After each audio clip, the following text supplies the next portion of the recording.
If you're struggling with someone difficult in your life, the verse of the day might speak to you. I'm Craig Rochelle, the pastor of Life Church, and today's verse is Matthew chapter 7, verse 12, when Jesus said this. He said, "So in everything, do to others what you would have them do to you." This sums up the law and the prophets.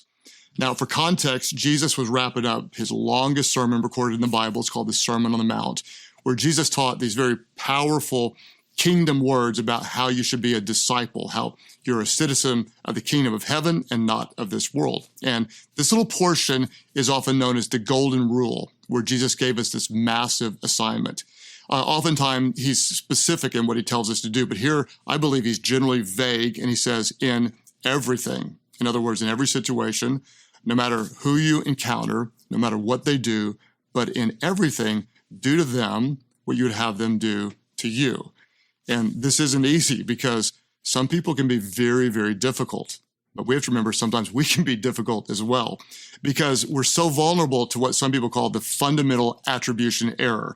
If you don't know what that is, we tend to make excuses for our own faults, for our own mistakes, for our own sins, but we make accusations when someone else does something wrong. In other words, if I do something wrong, I'll blame my circumstances. Like, hey, I'm not that bad. It wasn't my fault. But if someone else does something wrong, we tend to blame their character.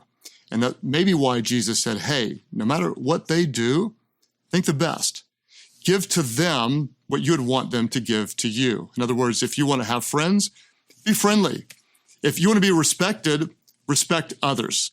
If you don't want people gossiping about you, don't gossip about them. If you want people to speak well of you, always speak well of others wherever you go. Think about this. What did God give us?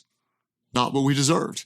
He gave us love and grace so that we give him love back in return. So today, everywhere you go, in every situation that you're in, every person that you see, treat them the way that you want to be treated.